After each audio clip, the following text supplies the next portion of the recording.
Hi guys, good morning, good afternoon. Shoutout po sa lahat Welcome to my YouTube channel, Rosalski TV. Guys, andito tayo para mag-vlog. At ang topic natin ngayon ay yung throwback upload sa EDSI, guys. Pero bago po ang lahat, pakisuportahan po muna ang ama ng Kalingap, Kuya Val Santos Matubang, Ate Edna Vlogs at Kalingap Rob. At eto na guys, mayroon lang po tayong i-highlights dito sa vlog ng EDSI. Guys, ito yung part 1, yung unang pagbablog ni Kalingap Rob kay Biancy. Guys, at yung part 5 na unang-unang pagbablog naman ni Kalingap Rob bilang collab team si Biancy ni Kalingap Edo. Po? At ito na guys, meron tayong konting iha-highlights lang dito kasi baka yung iba ay nakakalimot na. Guys, baka nakakalimot na sa ginawa at epekto ng pagtulong ni Kalingap Rob dito sa pamilya. Guys, kasi kung ano-ano na ang ating naririnig kung ano-ano na yung ating mga napapanood sa mga vlog ng kung sino-sino dyan.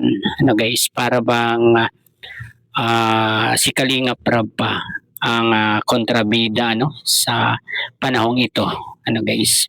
Kaya atin itong ipi-play kasi gusto ko lang pong manariwa yung unang-unang pagbablog ni Kalingap Rob. Guys. At kung bakit talaga tinulungan ito ni Kalingap Rob dahil dito guys, ito po panoorin po natin yung counting clips na kinuha natin sa part 1 ng vlog kay Biancy. Ito po panoorin po natin. Scouter natin. Ngayon may nilapit siya sa atin. Bakit mo pala nilapit sa amin tong bago mong scout, Dr. Love? Ito kasi ay talagang kailangan din nila ng tulong sa Ibig sabihin naglalakad siya ng 2 hours. 2 hours tapos Galing Pambuhan. galing Pambuan. Isa Pambuan talaga ang yung school school dito. nila. Same lang din ang school nila, Carla, Oo, saka same ni... din. Sino si Roseanne? Layo po talaga mga Kalingap. Layo. Tsaka wala sila, minsan naglalabada lang yung tatay at nanay niya. Tumatanggap silang labada dahil yung tatay niya paralyzed. Ayun. Yung likod hindi may sakit sa buto. Pangalawa, wala din talaga akong sapat na pantulong. At ayun guys, talagang nalaman natin dito sa kinuha nating clips dito sa vlog ni Kalingap Rob na ito na talagang nahihirapan itong family. Pero itong si Doc Lab siguro ay walang may abot palagi guys. Wala siyang gaanong maitulong dito sa pamilya kaya inilapit niya ito dito kay Kalingap Rob. At agad namang tinulungan ito ni Kalingap Rob kasi ayun nga inirefer nga ni Doc Love guys.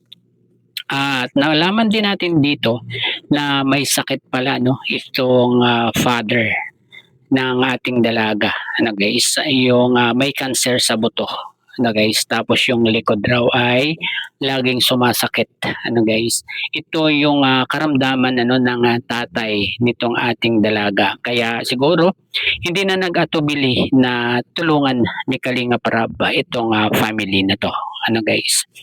Pero sa ngayon guys ay talagang naaawa tayo kay Kalingap Rob dahil sa mga naririnig natin sa mga fans ng kabila na talagang parang si Kalingap pa ang talagang nagiging kontrabida para kay Dr. Love dito guys. Dahil ayun, kung ano-anong ating napapakinggan mga pinagkapirahan na raw, pinagkakitaan na raw bakit hindi pa i-surrender kay Doc Love, 'di ba? Yung mga ganun ba na wala sa katwiran wala sa matinong katwiran yung mga sinasabi nila kay Kalingap Rob. Kaya gusto ko lang itong i-highlights para masariwa naman sa kanila kung ano yung naitulong talaga ni Kalingap Rab dito sa pamilya. Ano. Hindi ko po sinasabi na ah, tumanaw ng utang na loob, ano. Ito lang po ay yung parang binabalikan ko lang ito para sabihin na talagang si Kalingap Rab ang nakatulong dito sa pamilya. Ano guys, wala nang iba. Si Kalingap Rab lang talaga, ano guys. At dito po sa isang ipi-play natin, ano guys, ay talagang nagpasalamat itong nanay ng ating Lady Beyonce na guys, dahil maganda yung naging resulta dito. Ano po, ito po, panoorin po natin 5,000 po para sa Ay, inyong family. Ayan, Thank you po, Kuya Rab. Salamat po. Laking tulong po yan sa amin. Tsaka nagpapasalamat din po ako dahil sa tulong ninyo. Nakakapagtrabaho na po yung asawa ko. Wow. Kasi ano po siya ng gamot. Nakakabili ng gamot. Okay. Yung binibigay niyo po sa amin. Okay, binibigay namin, pinabibili niyo po ng gamot. Kasi maintenance po yung niya ay gamot kaya.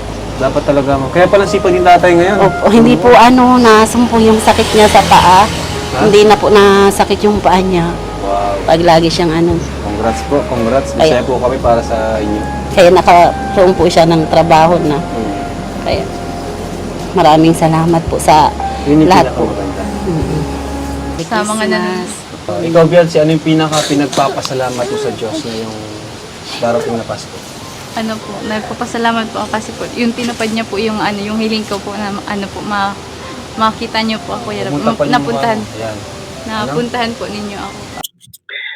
Ayun guys, di ba? Abot-abot ang pasasalamat ng family ng nanay ng ating dalaga dito. Ano guys, dahil ayun nga dahil sa mga itinutulong ni Kalingap Rab ay nakabili sila ng gamot. Tapos nasustentuhan yung maintenance ni Kuya Birandian. Kaya ayun, napakaganda ng naging resulta, 'di ba guys? Dahil yan sa Kalingap, 'di ba?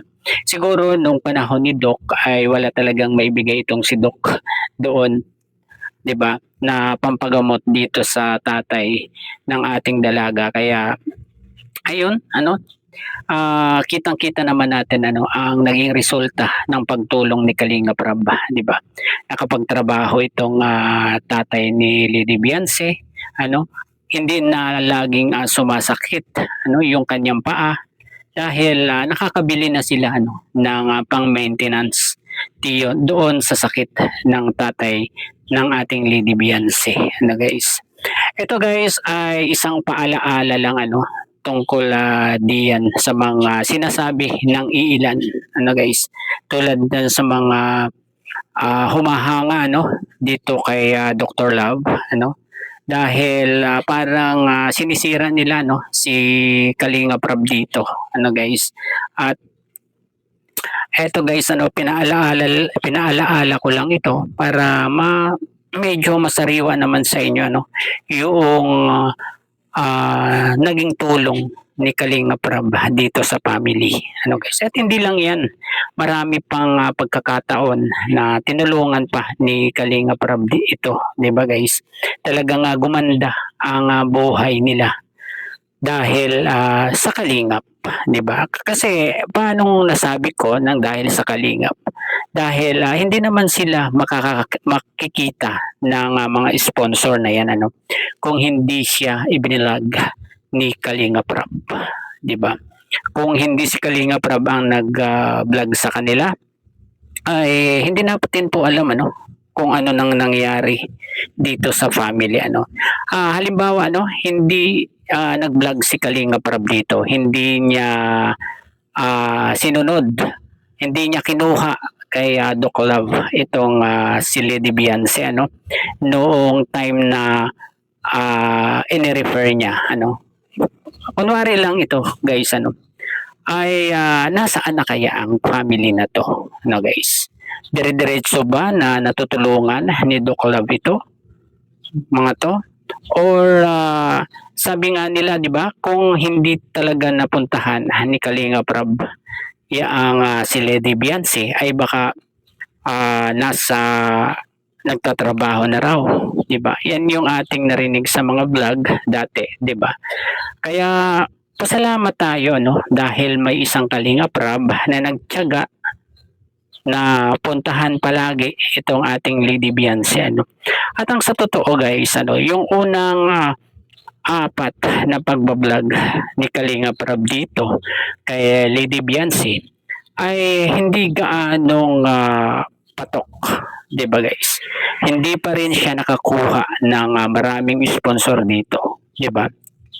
Kaya si Kalinga Prab ay umisip ng strategy, 'di ba? Hanggang sa ipinasok itong paglalab team dito kay Biancy, guys. At itong si Kalingap Edo ang napili, parang pinilit pa nga itong si Kalingap Edo para mag-lab team ulit, kasi alam naman natin na kagagaling lang niya sa pagkabigo. Alam natin kung saan siya nabigo, 'di ba guys? Kaya ayun, siguro pinilit talaga ni Kalinga Prab si Kalingap Edo dito. At ginusto na rin ni Kalingap Edo dahil gusto na rin niyang tulungan siguro itong ating dalaga. 'Di ba guys? Yan po yung totoo na nangyari dito, guys.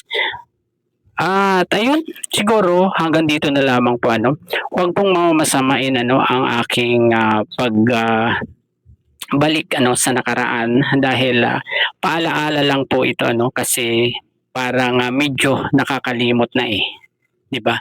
Ayun, hanggang dito na lamang po. Bye-bye. God bless po sa lahat. Peace.